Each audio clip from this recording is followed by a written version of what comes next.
every single person is worried about the Texans' run game and Nick Chubb. Rightfully so. He was awesome last year for the Houston Texans, and he's out for the first 4 weeks, at least the first 4 weeks as of right now, of the 2025 season. But fear not, Texans fans.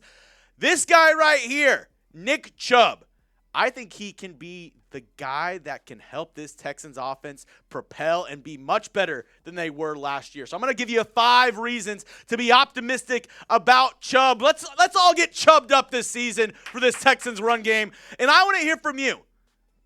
Love playing a little Madden in my day. What overall grade would you give Nick Chubb right now as the Texans starting running back? Scale it 1 to 100. You know how Madden works. If you're 100, you're absolutely beast mode, one of the best players in the game. If you're 1, you're probably a long snapper or you're probably a backup punter. Let me know down though. Be honest. What would be your Madden grade for Nick Chubb right now going into the 2025 season? All right, here's 5 reasons why you got to be optimistic about Nick Chubb. The Texans, they've been prepping all offseason for Joe Mixon potentially not playing. You know, it was a non-football injury that landed Joe Mixon on the sidelines to start the year. And the Texans were aware of that. Even though they, Nick Caserio, D'Amico Ryans, they're G's, they move in silence like lasagna, they knew about this. They just didn't tell anybody. So they knew Joe Mixon wasn't good. They knew that he had some setbacks with his recovery, and they've been prepping for it. They went out and they drafted Woody Marks, who I think is a sneaky good pick. They brought in Nick Chubb in free agency. They kept Dameon Pierce on the squad when they could have let him go. So I think the Texans, they were prepared and they were ready for Joe Mixon to potentially not be there for the start of the season. They kind of loaded up this running back room, and need I mention also, Texans on Wednesday named their team captains. You want to know who was a team captain for this Texans squad? The 4th running back, Dare Agumbawale, who helps out in special teams. He's our emergency kicker. He's a kind of do-it-all back for this Texans team. He's, fit here, fit there, fit everywhere. He's a captain for this squad. So I feel like the Texans running back room, even though everybody's kind of low on them, I think the Texans feel somewhat good about where they're at right now, even without Joe Mixon as the RB1. Number 2, Nick Chubb was elite, ladies and gentlemen. If you can go back in your time machine, go back about 3 or 4 years, Nick Chubb was getting taken in every first round of every fantasy draft. He was one of the best running backs in the entire National Football League whenever he was running for the Cleveland Browns. So I think if you're looking at Nick Chubb and if you're looking at how he's played in the past, I think it's okay, right? Nick Chubb is somebody who is a 1,000+ yard rusher multiple seasons in a row for the Cleveland Browns. And I think he doesn't have to be that same guy. He doesn't have to be somebody who is, a 1,500 yard rusher. He doesn't have to be that Superman guy anymore for this Texans squad necessarily. But people are acting like this dude's a scrub. In 2022, 302 carries, 1,500 yards, 12 touchdowns, 41 was his long rush of the season. He's elite, ladies and gentlemen. He's really good. And what if I told you this stat? Nick Chubb, out of all the running backs since 2020, every single one of them, you know who was the best in terms of yards per carry in the entire National Football League? Well, you're looking at him right here, and his name's Nick Chubb. Since 2020, Chubb leads all eligible running backs with 5.1 yards per carry. So he was great, and he has been great. Even with the injury, even with everything that's happened, Nick Chubb is an absolute dog. And I think people are quick to forget about that because of the injuries. People are ready to say, oh, he's a running back. He's going to suck. He's going to absolutely suck. He's washed. And I know the Texans have gotten burned in the past with similar type players. And I know a lot of my old school Texans fans will look back and they'll say, I'm on Green. And I'll tell you this, Nick Chubb is not Amon Green. Nick Chubb is not Amon Green. One, I think he's much better than Green ever was throughout his career. But also, I think Nick Chubb still has a lot of juice left in that tank. We saw him working out this offseason. Dude's still bending the bar whenever he is squatting. I think he's okay. I think he's good to go for the season, and I'm excited for him to get going. Hell, he only had 5 rushes in the preseason. What did he average? 5 yards a carry. Just like he has since 2020. Dude's an absolute wrecking machine. So, before we get into some more reasons to be optimistic, today's show is brought to you by PrizePicks. And I want to play a little PrizePicks with you. I just put it on the screen for you. 43.5 rush yards for Nick Chubb week 1. Are you going more or are you going less?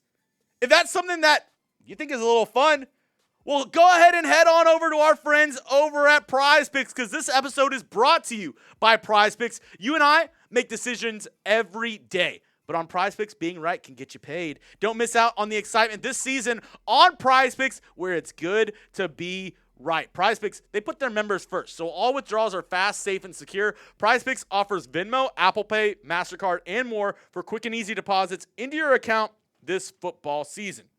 Week 1. I just showed you. Let me know in the comment section, more or less. Nick Chubb, 43.5 rush yards. I'm going more. Matthew Stafford, 0.5 interceptions. Give me the more. And then CJ Stroud, rush yards. I think he's got to use his feet a little bit more this season. So 11.5 rush yards, more on that as well. This is my lineup this week. You could use it, or go make your own lineup with our friends over at PrizePicks. And the thing I love about PrizePicks is they actually invented the flex play, which means you can still cash out if your lineup isn't perfect. You can double your money even if one of your picks doesn't hit. So it doesn't have to be, every single one of your picks in your lineup hits. With the flex play, you can miss one and you can still get paid. So go download the PrizePicks app today and use code CLNS to get $50 in lineups after you play your first $5 lineup. That is code CLNS to get $50 in lineups after you play your first $5 lineup. PrizePicks, it's good to be right. All right, reason number 3 why you got to be more optimistic about my guy Nick Chubb is because this isn't something new for him. He knows this offense. And I know he's not worked with Nick Caley before, but Nick Caley runs a very similar scheme to what he ran with the Cleveland Browns under Kevin Stefanski. And this is what Nick Chubb had to say on the new offense and Nick Caley. He's a very smart guy. He knows what he's doing. He knows his stuff. I'm impressed. I'm happy, and I'm excited. For the most part, it's all the same. Same thing I've done in Cleveland. Same blocking scheme and same plays. And I'm going to throw this up on the screen for you real quick, because we talk about coaching trees a lot, but going to the Mike Shanahan coaching tree, you see there kind of on the left, you got Gary Kubiak and you got Kevin Stefanski, all coming from the same originator. You also have Sean McVay right there. Who's under Sean McVay? Nick Caley, who adopted a lot of those same concepts, a lot of those same schemes. So even though it's not copy and paste, cut and dry, the same exact offense that he was running in Cleveland, it's a lot of the same concepts. It comes from the same coaching tree, the same, standard principles that they base their offense off from that Shanahan tree.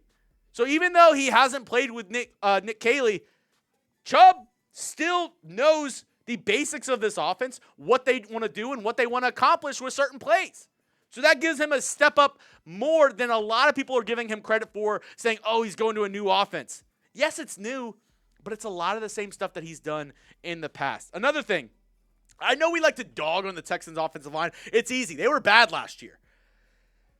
But the Texans offensive line this year is arguably better than the Browns offensive line last year. And in terms of, worst offensive lines in the league, the Browns were right there with the Houston Texans.